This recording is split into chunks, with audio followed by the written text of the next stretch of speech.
Egovanen Melonamin, this is Ashley Victoria Robinson coming to you from the Popverse, a virtual realm created by ReadPop, and yes, taught myself Elvish in high school because I was clearly very popular and had a lot of friends. The Lord of the Rings is the text of contemporary fantasy fiction, written by J.R.R. Tolkien and pulling mostly from Germanic folklore inspirations, things like Beowulf. It has inspired everything from the Mistborn saga to A Song of Ice and Fire, or Game of Thrones and House of the Dragon for you non-bookish types, all the way up to the Grishaverse. All of them borrow from what Middle-earth was throwing down. Today, I am here to answer the question, how do you read the Lord of the Rings canon? The Lord of the Rings is a high fantasy epic novel trilogy by English author and professor J.R.R. Tolkien. Set in the world of Middle-earth, the story is the sequel to Tolkien's 1937 children's book, The Hobbit, but eventually developed into a much larger work. Written in stages between 1937 and 1949, The Lord of the Rings is one of the best-selling books ever written, with over 150 million copies sold. TLDR, my recommendation for the most user-friendly new reader version of The Lord of the Rings is to simply read them in publication order.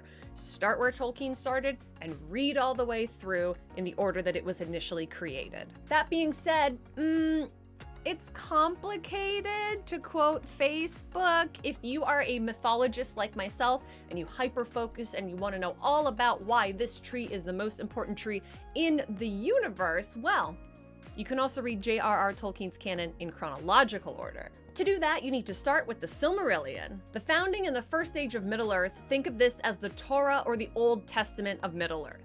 Legends of music and light about the founding of the world of Arda, mostly elves. Next up are 3 volumes, The Children of Húrin, Beren and Luthien, and The Fall of Gondolin. These stories were published posthumously and go into greater details about some of the events of the Silmarillion.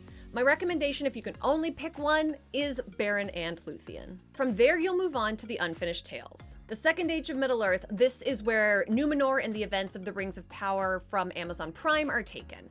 Human beings show up in this one. Then it's time for The Hobbit. Can you tell how beloved my copy is? I've had this since I was 9 years old.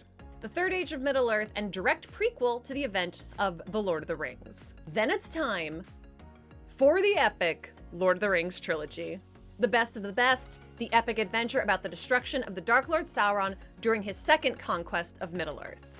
As somebody who loves the chronological order, I do want to take this moment, however, to acknowledge that the Silmarillion can be a really difficult jumping on point, particularly if you've never read any of J.R.R. Tolkien's previous works. The first 100 pages of the Silmarillion feature elf god characters known as the Valar making beautiful music. Yes, literal, actual music, before they are corporeal.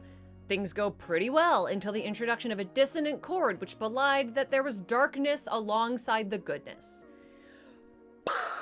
Yeah, it's wild. So with that in mind, if the Silmarillion seems like too scary a starting point, here's the publication order and my recommendation to you as a new reader. This time we're starting with my battered copy of The Hobbit. It's the most like a fairy tale, it was written for a slightly younger audience, and it handholds you through the introduction to this expansive, sprawling world with thousands of years of mythology through one of the smallest creatures living, who also happens to be the hero of the story. After that, you'll dive straight into the Lord of the Rings trilogy. Honestly, the best of the best. Follows the events of The Hobbit directly, features several of the same characters, while following an even more naive Hobbit into a classic hero's journey, where you will see each and every trope you're familiar with from the fantasy genre established, and hints of the wider world are beginning to be explored. Now it's time for the Silmarillion. You've made it through the Lord of the Rings, it's time to learn about the heroes who inspired the heroes and the events you just spent thousands of pages falling in love with, rendered in some of the best English language prose that has simply ever been written.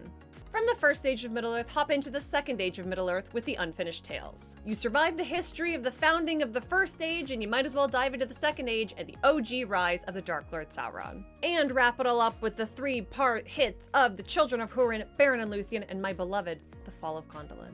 The deepest of dives for the real nerds. Prepare to become obsessive about the historical importance of my beloved, The Fall of Gondolin.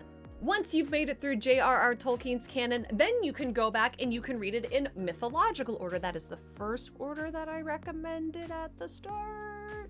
Following threads from their inception all the way to the end. Sir Christopher Lee, Ian Fleming's cousin, who inspired James Bond, who went on to play a James Bond villain, who fought in World War II, who also portrayed the character of Saruman in The Hobbit and the Lord of the Rings movie trilogies, read The Lord of the Rings every year for his entire life.